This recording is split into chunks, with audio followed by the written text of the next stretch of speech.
کہ جب تک ہم سب مل کے اس رول آف لا کے لیے جنگ نہیں لڑیں گے، یہ جہاد ہے۔ انصاف کے لیے تو سارے اللہ کے پیغمبروں نے حکم دیا تھا۔ جو جہاد، یہ جہاد کا کانسیپٹ کیا ہے؟ جہاد کا ہر کوئی جہاد کہتا ہے، جہاد کی سب سے بڑی چیز ہے نا انصافی، ظلم کا مقابلہ کرنا جہاد ہے۔ حضرت علی کا قول ہے کہ کفر کا نظام چل جائے گا لیکن نا انصافی اور ظلم کا نظام نہیں چل سکتا، اس لیے پاکستان کا نظام نہیں چل رہا۔ تو جب تک ہم مل کے مقابلہ نہیں کریں گے کہ یہ جو لوگ طاقتور اوپر آ کے بیٹھ گئے ہیں اور قانون سے اوپر اپنے آپ کو کر لیا، یہ کیسے ہو سکتا ہے کہ ایکس پرائم منسٹر، سب سے بڑی پارٹی کا ہیڈ، میں اپنی ایف آئی آر نہیں رجسٹر کروا سکا؟ مجھے بتائیں، عام آدمی جو آتا ہے محنت کر کے اوورسیز پاکستانی اور پاکستان میں انویسٹمنٹ کرتا ہے، اس کا طاقتور سے ٹاکرا ہو جائے تو اس کو کون بچائے گا؟ مغرب میں اس کو بچاتے ہیں۔ ان کا جو لا ہے وہ پروٹیکٹ کرتا ہے کمزور کو، جس کو انصاف کہتے ہیں۔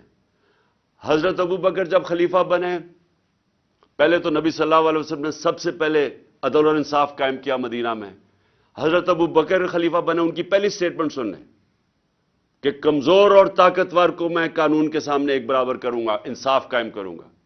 حضرت عمر خلیفہ بنے، سب سے پہلے انہوں نے کہا کہ میں انصاف قائم کروں گا۔ حضرت علی کی پہلی سٹیٹمنٹ پڑھ لیں، انصاف قائم کروں گا۔ بڑی دیر کے بعد عمر بن عبدالعزیز آئے، اس کے کئی سالوں کے بعد، انہوں نے سب سے پہلے انصاف قائم کیا۔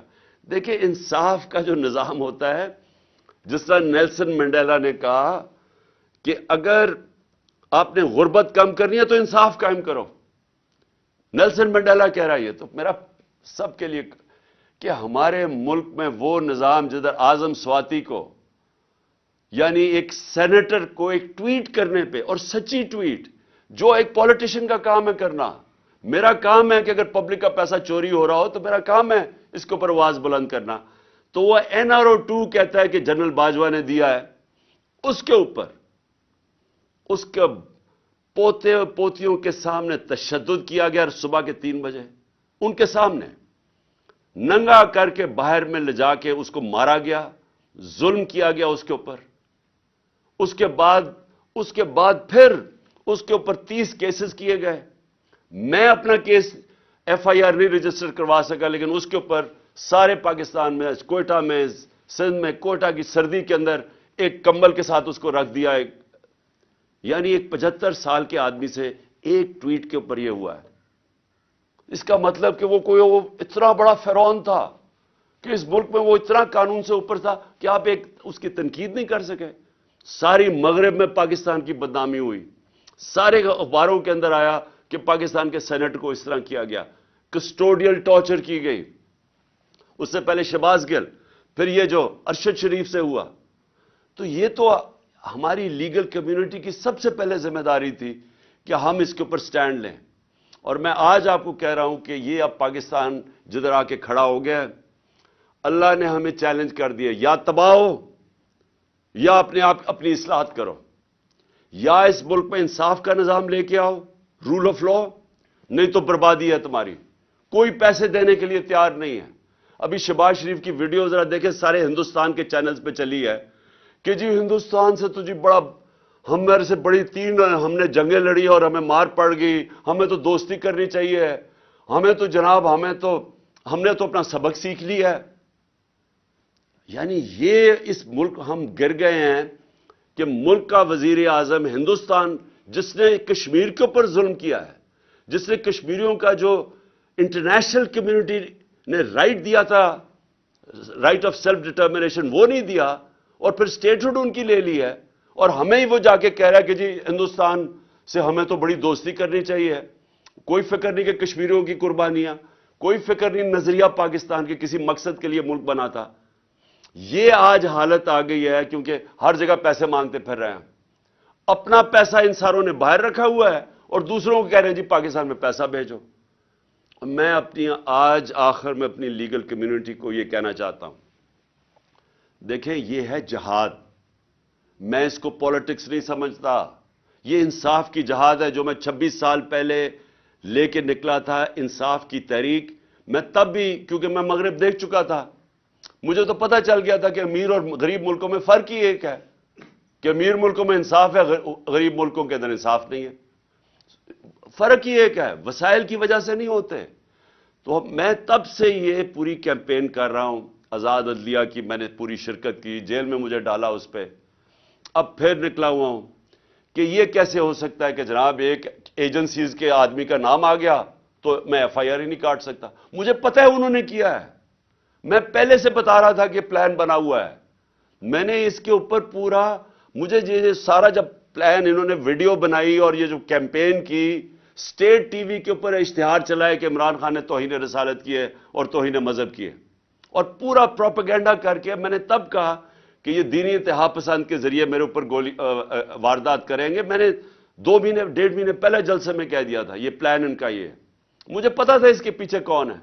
3 نام میں نے لیے, میں ابھی بھی مجھے پتا ہے کہ انہوں نے کیا ہے. ہر چیز انہوں نے کیا. اس کے بعد پہلے جو انہوں نے پولیس والوں کو کنٹرول کیا, جس طرح پولیس والے جس نے ویڈیو بنائی وہ جے آئی ٹی کے سامنے اسے انکار کر دیا آنے سے. سی ٹی ڈی والوں نے جنہوں نے دوسری ویڈیو بنائی ان سے پوچھا, انہوں نے انکار کر دیا آنے کو. کون ان کو حکم کر رہا تھا؟ ہماری گورنمنٹ ہے پنجاب میں, لیکن اپنی پولیس ہماری بات نہیں سن رہی, کیونکہ ہمارے سے بھی طاقتور لوگ بیٹھے ہوئے ہیں یہاں جو فیصلے کرتے ہیں ملک کے بند کمروں میں, جو اتنے طاقتور ہیں کہ پولیس گورنمنٹ کی نہیں سن رہی ہے, الیکٹڈ گورنمنٹ کی. وہ سن رہی ہے اوپر سے طاقتور جو چاہتے نہیں ہے انصاف ہو, جو روک رہے ہیں انصاف کو. پولیس بھی نہیں آ رہی. اور پھر جو 4 سی ٹی ڈی کے جو ہماری جے آئی ٹی کے ممبرز تھے, چاروں نے جا کے کوئی اور بیان دے دیا جا کے عدالت میں, جب ان کی سٹیٹمنٹس ہیں. اور عدالت کہہ دیتی ہیں جی ایک ہی شوٹر تھا.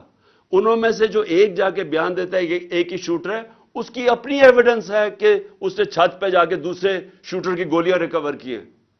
تو یہ کون ہے جو روک رہا ہے انصاف کو؟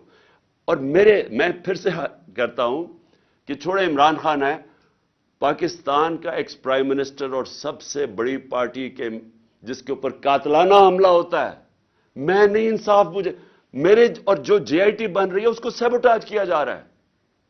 اور اگر مجھے کسی تھوڑا سا بھی شک تھا نا کہ یہ 3 بڑی بڑی طاقتور شخصیت جنہوں نے کیا ہے, یہ سارا شک میرا دور ہو گیا ہے. جس طرح یہ پوری کوشش کر رہے ہیں کہ کسی طرح انصاف نہ ملے, تو اگر مجھے انصاف نہیں مل سکتا تو سوچیں کہ عام آدمی کا کیا حال ہوگا. اور اوورسیز پاکستانی وہ کیوں پاکستان میں آ کے پیسہ لگائے گا جب اس کو اعتماد ہی نہیں ہے پاکستان کے جسٹس سسٹم میں. اس لیے میرا پھر سے میں کہتا ہوں کہ اللہ نے ہمیں چیلنج کر دیا ہے پاکستانی قوم کو, اگر آپ نے بچنا ہے تو اس ملک میں انصاف کا نظام لے کے آؤ, نہیں تو حضرت علی کا قول کہ کفر کا نظام چل جائے گا, ظلم کا نظام نہیں چل سکتا. یہ نظام نہیں چل سکتا. اب آگے کوئی پیسے دینے کے لیے تیار نہیں ہے. سیلابوں کو بیچتے رہے ہیں پیسے لینے کے لیے. اس سے پہلے ہم جی دہشت گردی کی جنگ لڑ رہے ہیں, ہمیں پیسے دو. ہم جی بنیاد پرستی کے ساتھ کھڑے ہیں, ہمیں پیسے دو. بیکاریوں کی طرح ہم پیسے مانگتے رہے ہیں, اپنی عزت کھو بیٹھے ہیں. اور آج یہ ٹائم آیا ہے جو ہندوستان کے ٹی وی پہ دیکھیں جو شہباز شریف کا مذاق اڑ رہا ہے کہ شہباز شریف انہیں کہہ رہے ہیں ہم تو دوستی کرنا چاہتے ہیں, جس میں ساری ہماری غلطیاں ہیں کہ یہ دہشت گردی ہماری وجہ سے, جو ہندوستان کا موقف ہے. اور ہندوستان آگے سے کیا کہہ رہا ہے, پہلے آپ دہشت گردی ختم کرو پھر بات کریں گے. اس سے زیادہ ذلت میں نے نہیں اپنی تاریخ میں دیکھی کہ ہمارے ملک کی ہو. اور یہ آگے اگر ہم نے اپنے آپ کو نہ اصلاح کیا تو مجھے خوف ہے کہ آگے مزید ہمارے ملک کے وہ امتحان آنے والے ہیں جو برداشت نہیں کر سکیں گے. بہت بہت شکریہ. پاکستان زندہ باد.